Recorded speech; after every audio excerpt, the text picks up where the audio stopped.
Hi and welcome to an exciting episode of Mehfil, where, as the old tradition goes, we gather across borders and, in this case, time zones. My name is Amrita Ghosh. I'm an academic and I like to think and write about South Asian literature and film. Our episode today is called Dalit Gastronomy, Caste and Cuisine. And we will talk about food, water, and foodways with an eye towards caste and how its structures are enforced in India. Food is often seen as celebratory and as a source of cultural pride, but today we focus on the pain and violence it wreaks upon Dalit communities across the board. I have two exciting guests today, Rajyashri Goody and Ari Gautier, who come to this topic in very different ways. Originally from India and based in Netherlands, Rajyashri Goody wears many hats. She's an artist and anthropologist who works across mediums such as art, photography, ceramics, and writing. She creates powerful installations that document Dalit resistance in the everyday. Ari Gautier is a francophone Indo-Malagasy writer with half Black, half Dalit heritage. He's based in Norway, and his novels and poems often depict Dalit Black experience in post-colonial French India. Welcome to the studio, Rajyashri and Ari. Hi, Amrita. Hi. Oh, hi. Nice to meet both of you. Nice to meet both of you too. So we all come to this episode with an awareness that the oppressive caste system in India is one of the most enduring, violent, and pervasive forms of apartheid and segregation. But many are less aware of the fact that food is an instrument for furthering this kind of violence and discrimination. Could you speak about this idea, perhaps even from personal experience, if you wish to share? Rajyashri, you first. Sure. Well, I guess food, I see food as a sort of instrument of power everywhere, not just in India. But I do think that the caste system has a very specific way of utilizing food, or broadly say food culture, to sort of keep the caste system itself alive. And this is present not only in writing, so say in ancient Hindu texts, where there will be certain rules according to, what you can eat, what you can't eat, but also who can you eat next to, and do you purify or pollute the other person if you're eating in the same space as them. All of these things sort of combine and build up to really sort of drive the caste system forward in a way, just by policing all of these everyday things. And I think food is quite an essential part of this control. Right. And Ari? Yeah, I totally agree with Rajyashri. Also, I would like to add, like other etiquettes that we put on people or communities, food is also identity. Mm-hmm. And when food becomes identity, and that's where problem starts, because then who is eating what becomes what you eat, you become what you eat, and you identify according to your food habit and your culinary tradition. And of course, when we focus on Dalit gastronomy, and of course we always talk about the famous non-vegetarian. And non-vegetarian, I don't think that is a proper word to say. I mean, I'm totally against using the word non-vegetarian. And so for me, when it comes to food as identity, mainly I'm talking about personal experience, I would say. Like Pondicherry, and it's a divided city. It's a divided colonial city between white town and black town. So the black town, what they call, each and every street has its own caste. So street is based only on caste. There's a Chettiar street, there's a Vaishal street, there's a Komutu street. and Mudaliar Street, so on. So when you navigate in these streets, you know exactly who is eating what, and you, as a pariah, you can't live in those areas because people will always put you on that label of meat eaters. So that violence, that social violence, which is also combined with the urban structure, is quite interesting, and also very psychologically very violent. Right. This is really fascinating because both of you are also talking about spaces and purification and what becomes sources of purity and impurity. And it's a quick follow-up I have for you, Rajyashri. I know you worked on water and, this absolutely important historical event that almost has receded in erasure, the Mahad Satyagraha, and you've done an installation, I believe, on that. Would you like to talk about that historical event and what you've done on it? Sure. I mean, I started looking at food and water at the same time, really, because I guess I'm not necessarily interested in the food particularly or the water particularly, but really like how people have relationships with food or have a relationship with water. And why does our position in the caste system really make these relationships very tenuous or much deeper than, say, just quenching your thirst or filling your stomach with food.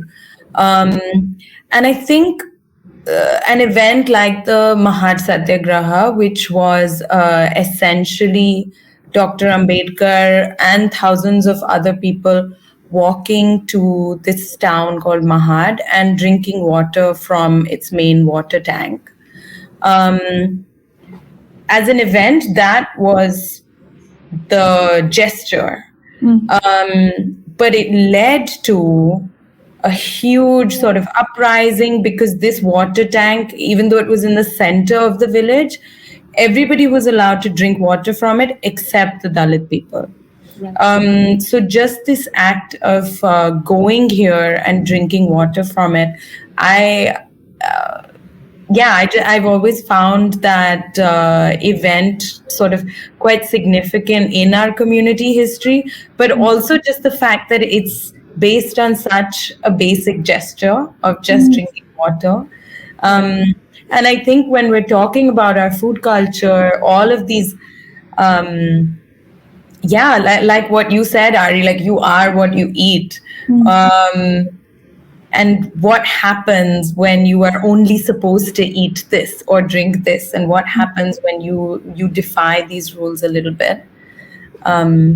That's sort of what a lot of my I totally agree with you because I saw your fantastic installation of glasses Right. of water. Yeah, beautiful. And that takes me back the access to water. And I say, living in those upper caste areas, I can't go and drink in my neighbor's house. Yeah. We used to play together. All the kids we used to play on the streets, on the tinai, on the verandas, everything. And those kids, they won't come and ask water in my house because we have water. And I can't go and ask water from them. And then again, it reminds me of the glass, and so, and even if they come and drink in my house, they will never put their lips, they will never put their mouth in my glasses. So they will always drink from, the way we drink. So, the pollution, again, the body, the touch of your body to the vessel itself, it shows that how that conviviality is not there. Yeah. And it's also so normalized in ways, right? I mean, we've grown up in many cases with a specific dish or a glass kept aside for certain people, and that is not supposed to be mixed with the other kind of normative utensils in the kitchen. I mean, it goes on with a certain kind of normalization in the everyday. You're right, Amrita, because, for example, if by any chance they give me water we have a certain glass. Yeah. The glass for others. Unbelievable. Right. Rajyashri, you've said in an article that there is no Dalit cuisine, but instead there are these diverse and wide-ranging culinary traditions forged from years of oppression.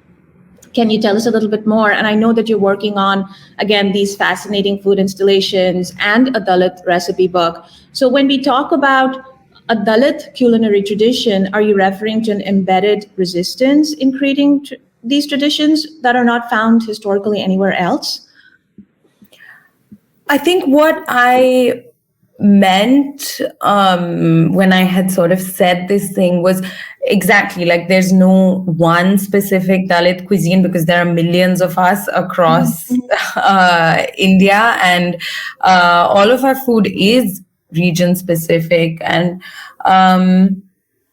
but also, I think when I said that, I was quite wary of not exoticizing our food culture. And I think that that happens with, Indian food all the time. And that's sort of what it means almost to cook Indian food in a foreign place, is to sort of exoticize your own culture or something. And I remember when I first started like my research on this and started making artwork around it, it was also a ploy to sort of get people to be more involved in figuring out sort of the nitty-gritties of caste with something as sort of palatable as talking about food. But also being conscious about the fact that just because I'm talking about food doesn't mean that, oh, now you can cook from it and cook it yourself and think that you are having a Dalit experience just because you're eating this food. Yeah. I was really sort of conscious of questioning these things, but also questioning like, what is Dalit food? So say you and I are, three of us are eating the same meal. The food is going to be the same, but I think each of our experiences of eating the food will be different. Right. And that will be based on our past memories, past experiences, our family experiences, even if we're all eating the same thing. And I think that's what I meant by sort of, there's no one Dalit cuisine or food. Right. I want to quickly follow up on that and then come back to Ari.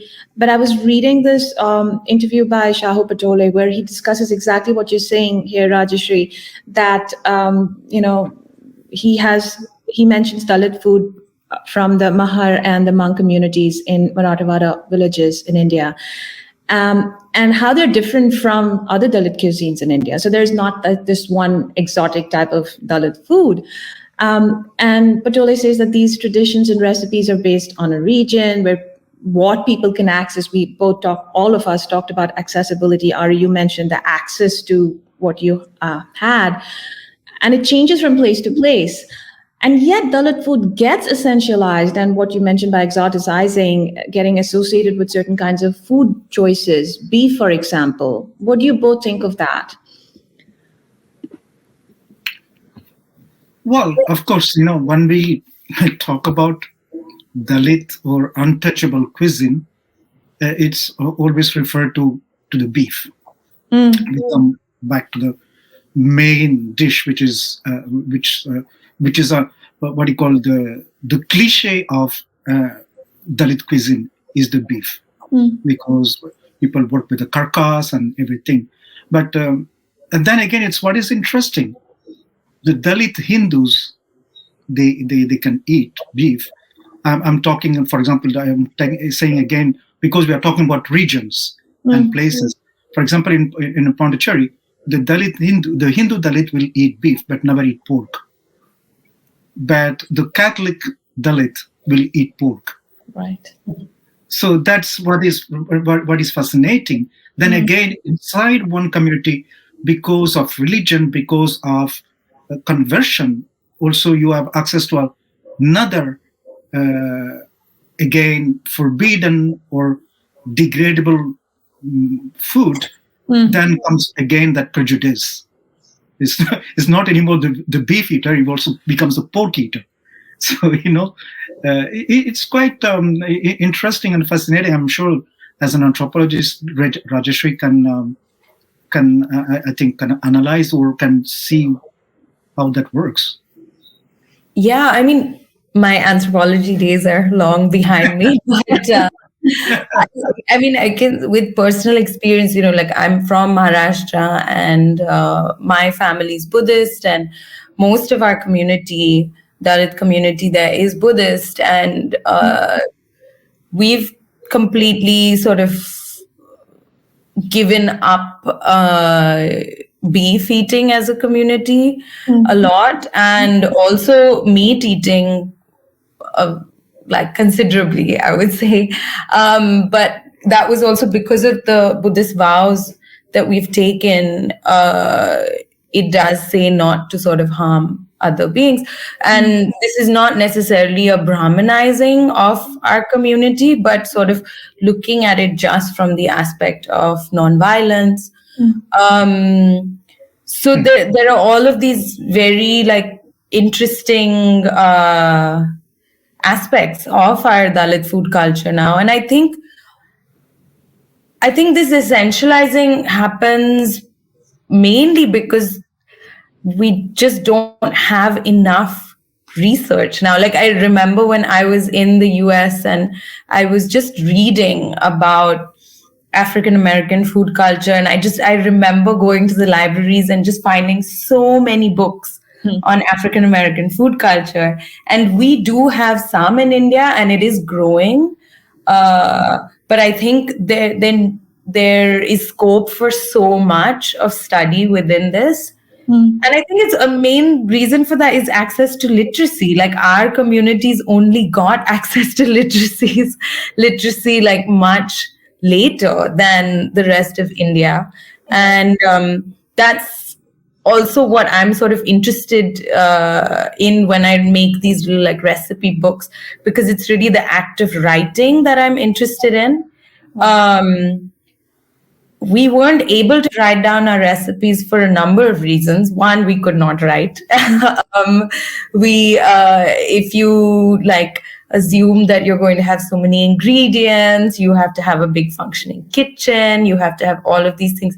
So a recipe book and also the documentation of our cuisine needs a lot of these basic things that we just haven't been allowed access to. And this is it's interesting that Rajyashri, sorry, Amrita. No, go on. Since we're talking about book, I started that project last week. I got the approval of the investors that they're going to invest in my next project, which is writing a coffee table book about Pondicherry cuisine. So this is fascinating. This is beautiful, because I'm very, very excited, because I've been working on food as a culinary memory because of the change of the society, and mainly Pondicherry as a touristical destination. Destination, and there are more and more things coming up from outside. I'm not saying that there is a pure Pondicherry cuisine. No, I'm not saying, I'm not going the purity aspect of thing, but we're talking about memory. So as a child, as a Franco-Pondicherrian, what is my memory of the Pondicherry cuisine? That's what I'm going to write. And most of the cuisine, it's again because Franco-Pondicherrian, 90% of the Pondicherrian, Franco-Pondicherrian, who became French, are from the Paria community. I was going to ask you this about the Pariah community specifically, Ari, and you've referred to yourself as a pariah. You're of mixed origin. You were born in Madagascar in Africa and lived in Pondicherry. And being half Black, you've certainly experienced the many shades of India's discrimination, right? And food is certainly something that you touch upon in your fiction. How do you write about caste and food in your fiction? Yeah, I don't write very explicitly saying this is pariah food or Dalit food, But since my first book, Karnisukha Lakshmi, I already start to write about the Pondicherry cuisine and mainly about Dalit food. So this dog, the three-legged dog who pretend to want to be a guru, instead of eating sattvic food from the Sri Aurobindo ashram, is going to eat in a gourmet restaurant because he's also gourmet. Because we should talk about not the Dalit food as something very derogatory, but it's also the fine food, the gourmet food, the delicacy, the delicatesse. So Karnisukha Lakshmi already started to write about the food, and also it continues on the Tinai.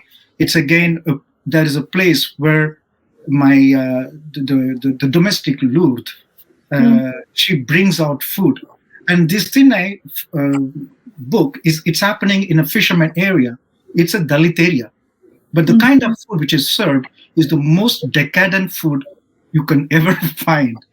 From Buddha till charcuterie, sausages and all kind of French Pondicherry delicacy. So everything is served with Vietnamese food. So, and then in 2021, my last book, Nokchum Pondicherry, I'm also talking about Dalit food and also the Muslim food. Because again, that's also another aspect of we are trying to, portray as something taboo. So I've been writing about. I'm very much interested in food and caste, and mostly the third book I explicitly say that how caste is food is associated with caste. So this is very interesting, and Rajyashri, you were mentioning that we don't tend to think about the access to a recipe book, whose recipe books are out there in a certain kind of dominant way, and how do we even think about writing down recipes, which also comes with a certain kind of power dynamics. And Ari, you just mentioned about this kind of food being considered derogatory or a decadent sort of trope, and people also tend to think about food and debate about authenticity, right? In India, we mentioned beef, which obviously has its own discourse of the complete anti-Brahmin food in that kind of discourse, right? And that Brahminical culture generates this discourse of purity. And when it comes to food and how to eat the food, which also Rajyashri mentioned. And I've spent many years in Sweden where blood pudding or blood sausages are this everyday children's food served in the school. Whereas this is considered something, not so great. And in many fancy restaurants, the most expensive restaurants we can think of, it is proudly served, things made out of blood or tripe, or thinking about whole grain bread, forage shrubbery, and so on. So how can we urgently combat these kinds of prejudices also? I think it's not really about the food, is it? It's I think the prejudice is caste here, where it's not. We know through records in ancient texts that at some point Brahmin people did eat beef. We know that we have evidence of this, and this changed. So it's not like from the moment they were created or something that they always followed a vegetarian cuisine. This was developed over time due to what was happening in the subcontinent at that time. And I think that's I guess something that's quite important. I think for Ari, I think so too, is just our relationship with the food rather than the food itself. Like I'm pretty sure, a person from India, from an upper caste who maybe goes to Sweden will sort of maybe get used to maybe not eating these blood sausages, but seeing them around and getting used to it. Mm-hmm. But in India, they do have more power. Mm-hmm. And they have more control, therefore, on like what they can feel is pure or impure. Right. But as an aside, I have to say that I've written about my caste experience in Sweden. And it's another story for another day. But, Yeah. literally people of South Asian origin would stop and say, what's your last name? Which caste you're from? And so on and so forth. So even outside India, caste operates in very specific ways, right? About identity constructs and so on. Definitely. But Amrita, as the question about how to fight against Yes. this kind of notion of eating this, shamelessly happy and proud to say I'm eating 5-star food every day. You see, be that Buddha blood pudding or tribes or intestines, whatever the 5 stars are rating with a higher price, I'm eating that every day. So, I can proudly say that, I'm eating gourmet food every day. Right. And Rajyashri, I want to come back to your work and your photographs. And you kind of mentioned what you're aiming to do. It's not just the food, but what the associations of the food are. And your exhibits on food often contain personal family photographs on eating and pictures on food and people literally eating, which we don't usually see so much. Why is it important to focus on these pictorial food memories? And how does this impact representation of Dalit people and food in very specific ways? I think the photographs go along with my interest in sort of Dalit memoirs and autobiographies as spaces for learning about many aspects of Dalit culture, including food. So a lot of my food research is through autobiographies, not necessarily through interviews or something. It's really about like what has somebody from my community already written, and where can how can I go through what's written and then pull out these aspects of food, and once I put it together, maybe it'll form something quite substantial. And so that's been an exercise. So every time I read a Dalit autobiography, I sort of mark bits where the writer's talking about food, and then I kind of convert it into a recipe. So that's how I sort of compile the recipes. And it was allowing me these, I guess you're delving into a family. Each time you're reading these autobiographies, you're going into a person's, intimate life, their family, their community. And it did help me learn a lot more about my community than what I could in school and things like that. And in that way, I also wanted to involve my own family story and not just look at it as personal photographs, but maybe because, like writing, access to technology, like cameras, has not been very common in Dalit communities. Like now with the smartphone and things, you're able to document yourself exactly how you like. But I think in the 70s, 80s, there were very few Dalit families that had cameras. And because my family did have a camera, we were able to photograph ourselves however we wanted. And I think that's what I was interested in. Like, if you have a camera, how are you going to photograph yourself? And as with many family photos, they're taken around happy occasions, and happy occasions equal eating. So that was sort of why I wanted to bring these out, to show that yes, like Dalit food does have a lot of trauma behind it, but it also has a lot of joy.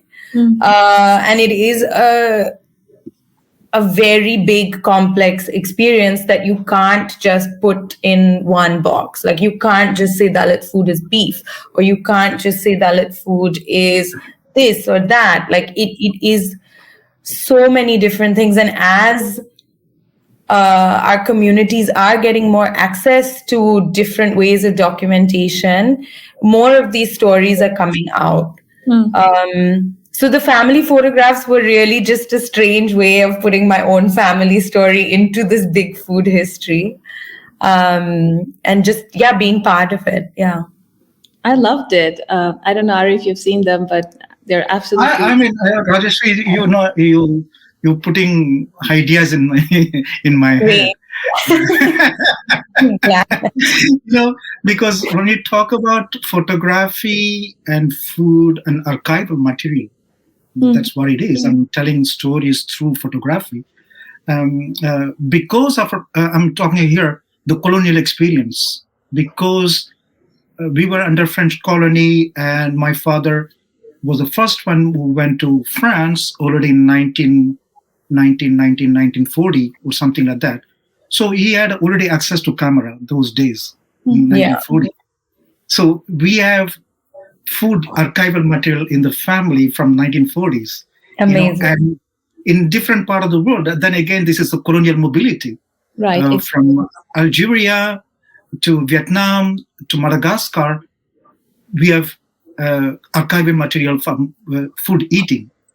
And then again, my family, because my cousins, the rest of the family, they went to Tahiti, they went to Somalia, they went to Djibouti. So we have food archival material from different part of the colonial imperial places where these people were posted. So now you will give me a new idea. Maybe I should. Sitting on a gold mine. You have to do something with it. all this joy of eating, from different places and with different cuisine, and combining all this. Like, for example, when they go to, I remember my one of my uncle was in Tahiti, and in Tahiti they didn't have really all these masalas and powders and this and that. So he will create something out of something and make a Tahitian Pondicherry cuisine. Wow. Right. But, since both of you are talking about this kind of global dimension also, and we are literally looking at this historic moment in the US, specifically with Seattle becoming the first city, and I'm sure both of you know about this, that brought a law against caste discrimination. And there seems to be a little more done with awareness and publications than before about caste. However, in India, lynchings for beef consumption have become commonplace, as we know, with these vigilante mobs targeting Muslims and Dalits. Do you think globally awareness of laws like this indicate that something is changing, or is it actually getting worse? I mean, we hear about stories of, hiring and employment in the US also directed through caste dynamics all the time, specifically the South Asian, the Indian community. I mean, I would say, Amrita, it's a pull and push phenomena, you see. The more we are getting more and more liberated, the more there will be a kind of resistance from the conservative side, and vice versa. So every time there is this kind of things happening, that's why I'm saying the pull and push thing. And right. So it's very interesting. We can be happy that things are changing, but all the time, every time that we are happy, we should not forget there will be something which be against our happiness. So it's so that is, I was trying to find a quote, but I can't find the exact quote. But I think, this push and pull, like you said, Ari, it's inevitable. But I think it was Ambedkar or one of Ambedkar's peers, but he quoted it, was that, if Indians go to other parts of the world, they're going to take caste with them. And it's inevitable that these things will happen. I don't know if it'll make that much of a difference in India, though. Like, I hope so. But it's a difficult question. Because we don't see a way out of this, right? Because it's tragic, but the specters are haunting us every day, and we don't. I think empowerment, of course. I mean, empowerment and also creating awareness will be the most benefit thing to do. And by creating awareness, you also create a sense of tolerance. To accept the other one for what he is. And again, we are talking about food as an identity. If I eat something different than you, and if by awareness you build up a tolerance that you also accept for what I am. True. I'm also thinking the concept of tolerance is a bit tricky because it kind of has a certain kind of hierarchization, and I'm not very sure that the other is completely negated. The space of otherness is still there. I don't know if I can articulate it properly, but tolerance itself is a sort of a complicated, layered notion. But I agree with you. I mean, this is completely happening with the push and the pull, right? And I also don't know the answer to that. But I want to gear us to talking about what Rajyashri mentioned before in terms of the kitchen and the access to what Ari mentioned, the ingredients, the masalas, and access to food itself and certain kinds of food. And any kind of conversation on food is automatically sort of bringing us notions of gender and women's roles in the kitchen, their oppression in the domestic spheres. Would this also apply in the case of Dalit food cultures? Yeah, definitely. I mean, I think we can't really speak about caste without gender either. And Ambedkar wrote a lot on sort of the formation of castes having to do a lot with gender. And it does go hand in hand. But in terms of domestic spaces and domestic lives, it's quite difficult because yes, I do think Dalit women suffer in different ways and probably more than Dalit men. But in relation to an upper caste woman, or, I think gender, especially in India, can't be seen without the caste angle either. And these food histories are, it is more complicated. Just because you don't have like the same access. So if typically a Dalit family would not be able to even own land. And so they had to, they couldn't grow their own food and vegetables. And so they would have to go out and work, including the woman mostly. Like the woman doesn't have the luxury in a Dalit household to be at home, and has to go out and work as well as probably cook, as well as do all of these things. And I think this was always a big part of our history. And I wouldn't go so far as to say that like women are more liberated in these spaces or not. Like I think it's a much more complicated question. But it does definitely, you can't ignore the gender aspect. It's just not as black and white, I guess, or binary. Yeah. Right. Ari? Yeah, unfortunately, patriarchy doesn't know caste, you see, and it applies from upper caste to lower caste. It's more, that's it, and I think first smash the patriarchy, and then I think I'm also remembering, I think this is classic Gayatri Spivak's, gendered subaltern, right? Whose voices are heard and, whose histories are created in a certain kind of discourse that gets dominance. But I want to come back as we are getting closer to the end of the episode. I want to talk about something, Rajyashri, you mentioned, that when you're documenting these photographs of your own family and the history, you mentioned happy occasions mean eating, and when we speak of Dalit food, it is impossible not to be subsumed by that trauma, scarcity, the pain of ongoing oppressive practices coming out of casteism. So this is also a space that is very complex, as you mentioned, of deprivation, of the trauma that goes on. And I also finished another episode of Mehfil in which we discuss food and literature in a very complex way.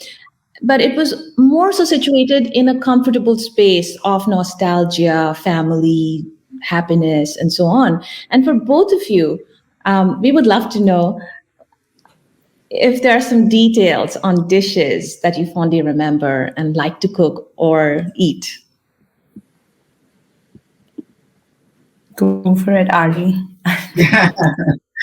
Well, as I said, because of the Franco-Pondicherrian experience, because they had access to a new religion, access to a new citizenship, to a new nationality.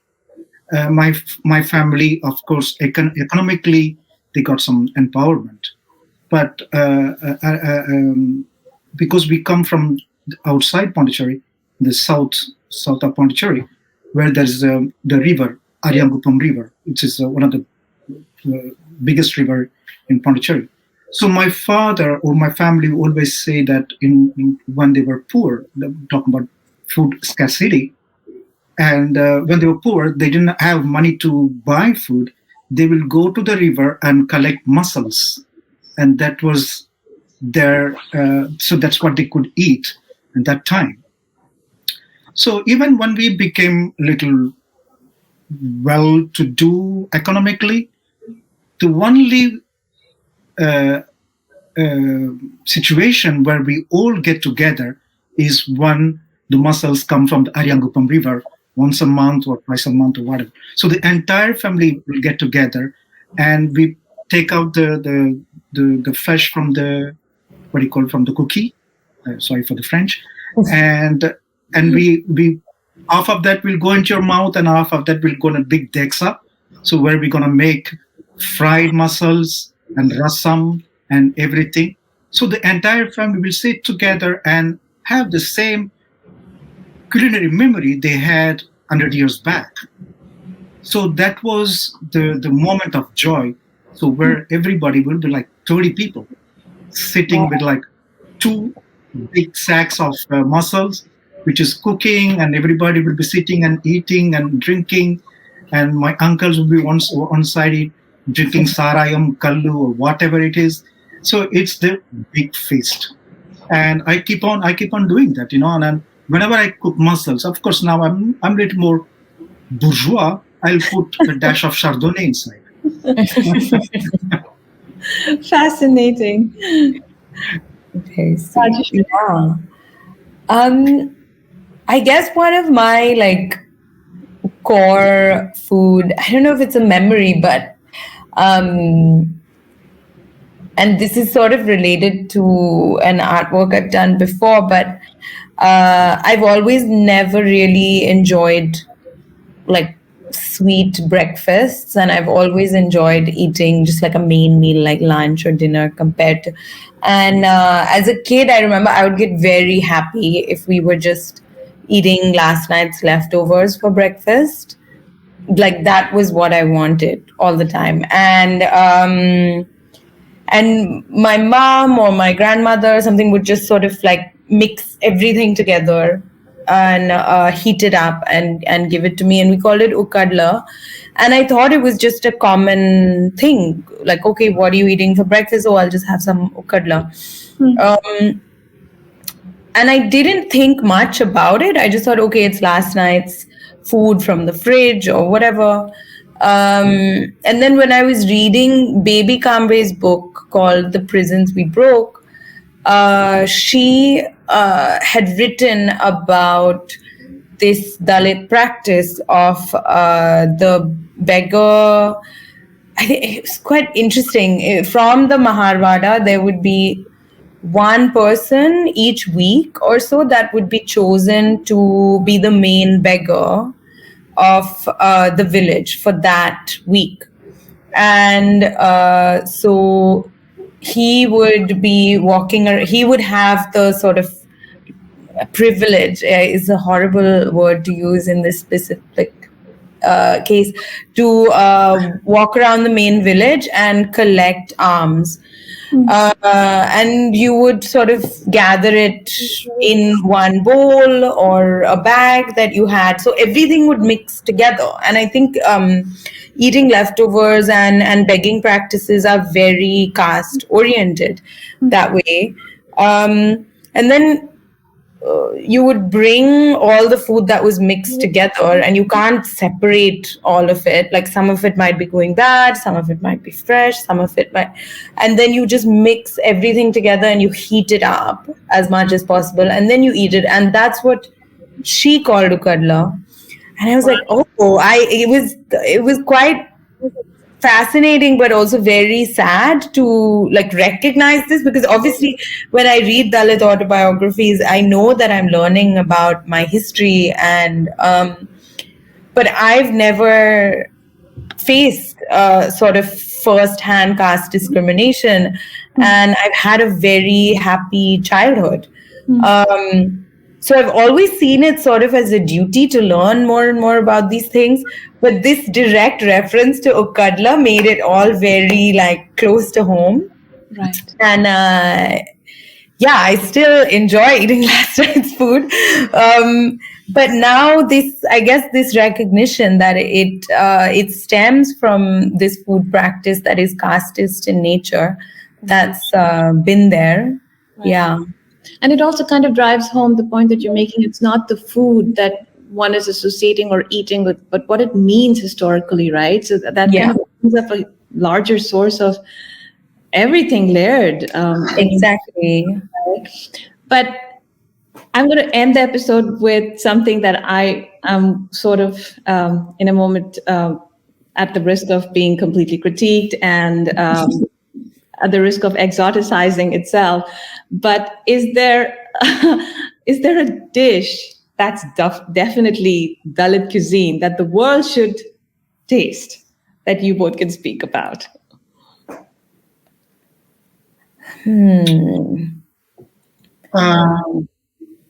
For me, Go on, Ari. it's gonna be the pork vindali.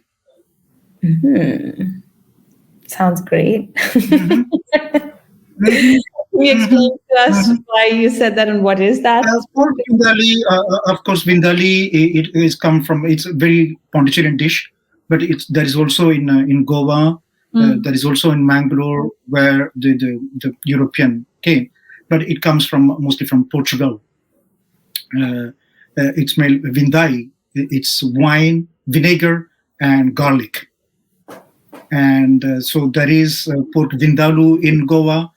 The same thing in Mangalore.